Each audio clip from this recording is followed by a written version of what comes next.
সম্মানিত ভিউয়ার, আমি এখন যেখানে দাঁড়িয়ে রয়েছি এটা হচ্ছে টমসন ব্রিজ মোড়। এই টমসন ব্রিজ মোড়ে আমাদের একটি প্রজেক্ট রয়েছে।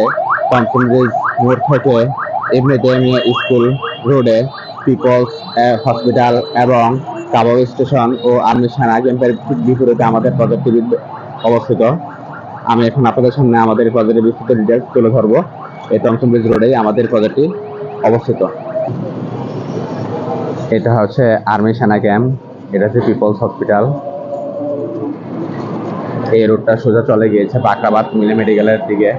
সামনে হচ্ছে কুমিল্লা ইবনে তাইমিয়া স্কুল।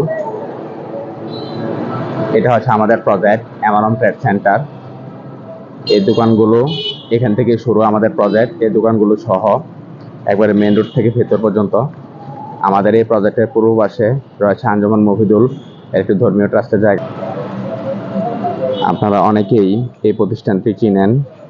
এই প্রতিষ্ঠানের পশ্চিম অংশে আমাদের এই সম্পূর্ণ জায়গাটি আমাদের প্রজেক্টের অংশ। এই প্রতিষ্ঠানের ঠিক পশ্চিম পাশেই আমাদের এই প্রজেক্টটি। একবারে মেইন রোড থেকে শুরু করে একবারে উত্তর পাশ পর্যন্ত আমাদের এই প্রজেক্ট। এই দোকানগুলো আমাদের প্রজেক্টের অংশ। এখান থেকে আমাদের প্রজেক্ট শুরু। একবারে মেইন রোড সংলগ্ন আর্মি সেনা ক্যাম্পের ঠিক বিপরীতেই হচ্ছে আমাদের এই প্রজেক্ট। এটা হচ্ছে আমাদের এলইডি স্ক্রিন আমাদের প্রজেক্টের।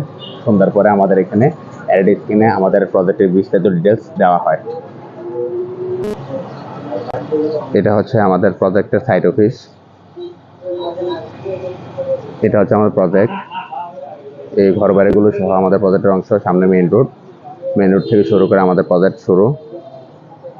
আমাদের এখানে প্রিকাস্ট পাইলে কাজ হবে।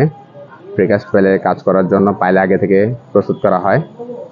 পাইল বর্তমানে প্রস্তুত চলছে, পাইল রেডি করা হচ্ছে।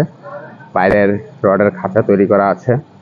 এখানে পাথর এবং বালু রাখা রয়েছে, সিলেকশন বালু এবং পাথর।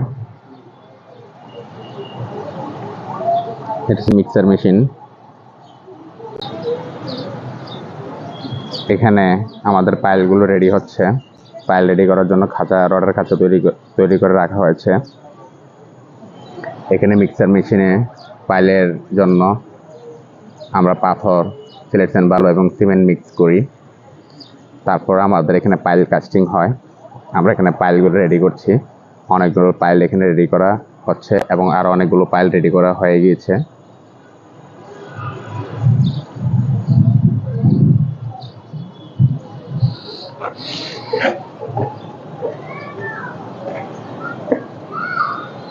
পর্যায়ক্রমে অনেকগুলো পাইল রেডি করা হয়েছে।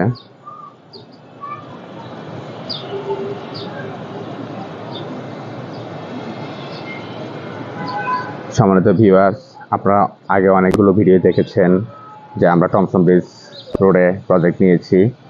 আপনারা অনেকেই কাজ শুরুর অপেক্ষায় ছিলেন। আপনারা যারা এই টমসন ব্রিজ রোডে ফ্ল্যাট নিতে চান, আপনারা পোস্টে দেওয়া নাম্বারে আমাদের সাথে সরাসরি যোগাযোগ করতে পারেন। আমরা এখন বুকিং নিচ্ছি। এ পর্যন্ত আমাদের প্রায় 30% ফ্ল্যাট অলরেডি সেল হয়ে গিয়েছে। আমাদের এই প্রজেক্টটি নিচতলা থেকে শুরু করে 5 তলা মতো হবে কমার্শিয়াল, 6 তলা থেকে 14 তলা 15 তলা পর্যন্ত হবে আবাসিক। সম্মানিত ফ্ল্যাট ক্রেতা সাধারণ এবং ভিউয়ার্স, আমার এই প্রজেক্টের চতুর্দিক দিয়ে খোলা। আমার এই প্রজেক্টের পূর্ব পাশে হচ্ছে আঞ্জুমান মফিদুলের ধর্মীয় ট্রাস্টের জায়গা এবং উত্তর পাশে আমাদের এই প্রজেক্টের উত্তর পাশে রয়েছে কবরস্থান, যেটা নাকি আজীবন খোলা থাকবে। আর আমাদের প্রজেক্টের পশ্চিম পাশে রয়েছে ডাক ট্রেনিং সেন্টার। তো সম্মানিত ভিউয়ার্স, আমাদের এই প্রজেক্টটি চারদিক দিয়ে যেহেতু খোলা থাকবে, তো আপনারা এই প্রজেক্টে খুব সুন্দর লোকেশনের ফ্ল্যাট নিতে পারেন। আপনারা আমাদের এই প্রজেক্টটা ভিজিট করবেন এবং আশা করি আপনারা আমাদের এই প্রজেক্টে ভিজিট করলে আপনাদেরকে ভালো লাগবে এবং আপনারা আশা করব আমাদের এই প্রজেক্টে ফ্ল্যাট বুকিং দিবেন। ফ্ল্যাট বুকিংয়ের জন্য এবং ফ্ল্যাট বুকিংয়ের বিস্তারিত তথ্য জানার জন্য, আমাদের এই প্রজেক্টের বিস্তারিত তথ্য জানার জন্য আপনারা পোস্টে দেওয়া নাম্বারে সরাসরি আমাদের প্রতিনিধিদের সাথে যোগাযোগ করতে পারেন। আপনাদেরকে ধন্যবাদ জানিয়ে আমার এই ভিডিওটি এখানেই শেষ করছি। তবে আপনাদের কাছে আমাদের একটা অনুরোধ থাকবে, আপনারা কেউ দালাল বা প্রতারকের মাধ্যমে ফ্ল্যাট ক্রয় করবেন না। শুধুমাত্র পোস্টে দেওয়া নাম্বারে আমাদের সাথে যোগাযোগ করবেন। সম্মানিত ভিউয়ার্স, আপনারা আমাদের ভিডিওগুলো বেশি বেশি করে শেয়ার করবেন। হয়তো আপনার পরিচিত বন্ধুবান্ধব আত্মীয়স্বজন অনেকেই ফ্ল্যাট নিতে যাচ্ছেন, তো আপনার একটি ভিডিও শেয়ারের মাধ্যমে অনেকেই জানতে পারবেন। প্রবাসী ভাই ও বোনেরা, আপনারা এই পোস্টে দেওয়া নাম্বারে আমাদের সাথে হোয়াটসঅ্যাপ অথবা ইমোতে যোগাযোগ করতে পারবেন। সম্মানিত ভিউয়ার্স, আপনারা এরকম নিয়মিত ভিডিও পেতে আমাদের পোস্টগুলোতে লাইক দিয়ে রাখবেন, তাহলে আমাদের পেজগুলোতে লাইক দিয়ে রাখবেন, তাহলে আপনারা প্রতিনিয়ত এরকম ভিডিও আপডেট পেতে থাকবেন। আপনাদেরকে ধন্যবাদ জানিয়ে আমার ভিডিওটি এখানে শেষ করছি। ধন্যবাদ।